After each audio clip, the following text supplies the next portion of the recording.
Vice President Sara Duterte thanked President Ferdinand Marcos Jr. and several government officials who she said stood by the office of the Vice President as it is currently facing attacks regarding its 2022 confidential funds. Jayson Rubrico reports. In her statement released this Monday morning, Vice President Sara Duterte thanked Executive Secretary Lucas Bersamin for a detailed presentation of facts about the 2022 confidential funds of the OVP, which explained that the requests, approval, and spending of the funds had not violated any law. Vice President Duterte also thanked Defense Secretary Gilbert Chodoro for upholding the creation of the Vice Presidential Security and Protection Group, which rebuked individuals and groups that harbor intense animosity against institutions tasked to ensure peace and security. The Vice President also extended her gratitude to Marikina's 2nd District Representative Stella Kimbo because of the officials' brave and reasonable approach to the group of individuals who fabricate lies.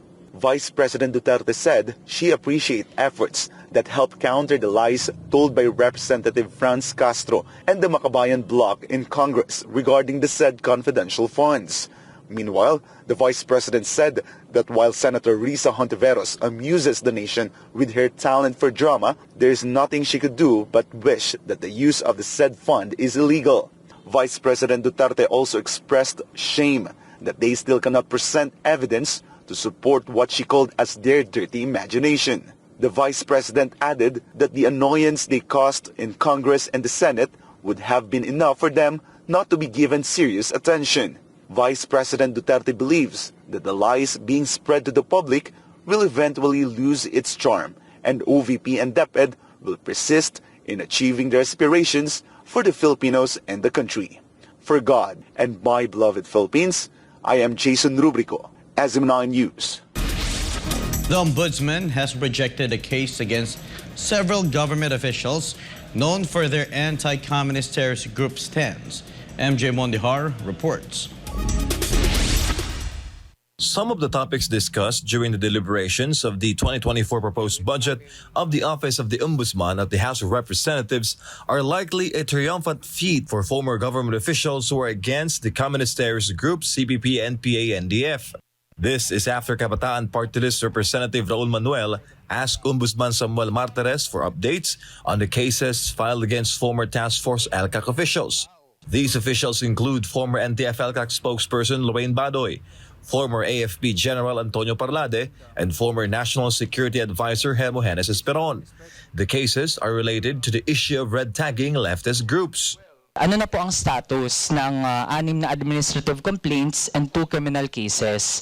Since ang last po doon sa ating na-enumerate ay na-file pa noong December 2020. Ombudsman Martires responded that the cases related to red tagging had been dismissed. Is referring to those cases against Parlade, Badoy, et al. Esperon with respect to the red tagging. Those cases were already dismissed. Sa kadahilanan po na wala naman pong batas na nagbabawal sa red tagging. In the absence of a law, we cannot arrogate unto ourselves by saying na nag-violate ka ng red tagging. Former President Rodrigo Duterte himself identified the Makabayan bloc as fronts of the CPP, NPA, NDF, including Manuel's Kabataan Party List, Gabriela, ACT Teachers, and the 2 party lists, Bayan Muna and Anak Pawis, which lost in the last elections. Itong mga legal fronts ng komunista, lahat yan, Makabayan, Bayan, they are all legal fronts. Gabriela, hindi yan sila, we are not red tagging you.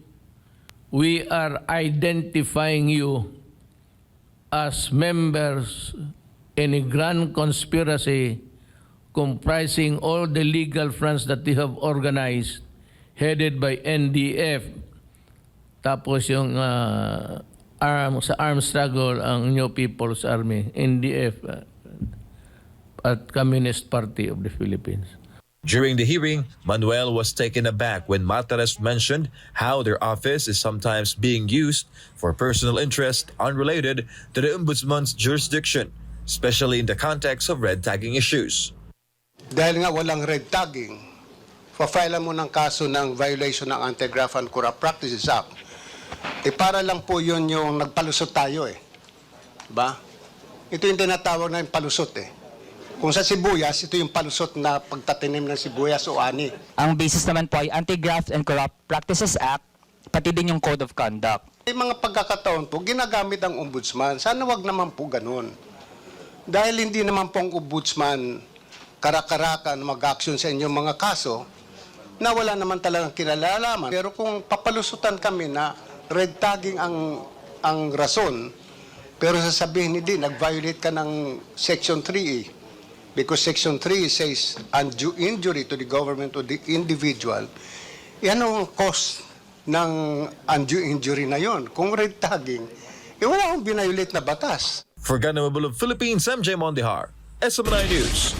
Solutions to the widespread corruption in the Philippines have been put forward as the focal point of discussions during the hearing on the 2024 budget of the Office of the Ombudsman. MJ Mondihar reports. The Ombudsman ranks first among agencies overseeing corruption issues within the government. During the hearing of the agency's proposed 2024 budget, public watchdogs raised questions about whether corruption cases in the Philippines are on the rise. Mr. Chair, is there a trend on the incidence of this rate of these cases? Ito po ba sa tingin niyo po ay nag-i-increase po o nagdi-decrease po, Mr. Chair? While Martires didn't immediately provide an answer, he later acknowledged a significant increase in corruption cases.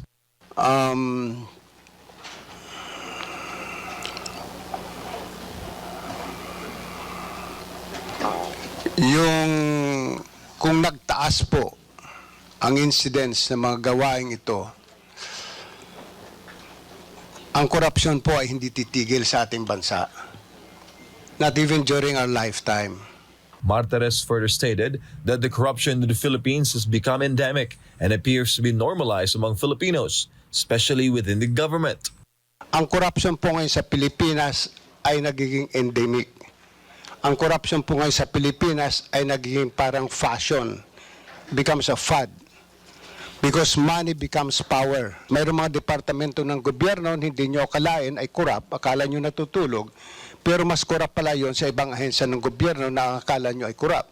Martires then offered a solution, strengthening efforts to instill good behavior, starting with the youth. Ang korupsyon po sa ngayon ay hindi mapaglalabanan ng batas lamang. All our laws on corruption are post factum, after the fact. Kailangan po natin ng isang haligi na magbabago po ng ating ugali. We have to introduce, as I'd always been saying, a subject from kindergarten until college on God-centered values formation. He emphasized that this should not just be about teaching good manners and right conduct, but should also be centered around the fear of God. With this, there's no hope of changing the culture of corruption among Filipinos. Kung magtuturo lang po tayo ng good manners and right conduct na hindi po nakasentro sa Panginoon, wala akong kwenta yon. To fight corruption, to stop this incidence of corruption, is to introduce a subject through a law, a good manners and right conduct subject that is God-centered. Congress members, meanwhile, agreed with the Ombudsman's statements. Martires also reminded the lawmakers of the increasing incidence of corruption in the country. We do not fear hell anymore. Wala hong impyerno sa iba sa atin. So gumagawa po tayo ng krimen sangayon po sa ating kagustuhan. So if we're talking about corruption, if we're talking about incidents of corruption, if it is increasing, Your Honors. Thank you very much. Regardless of any religious preferences, the advice or the suggestion of Ombudsman Martires is meant to convince the government to teach the God-centered GMRC in all children in the Philippines as soon as possible. For Ganamabul of Philippines, I'm Jay Mondihar, SM9 News.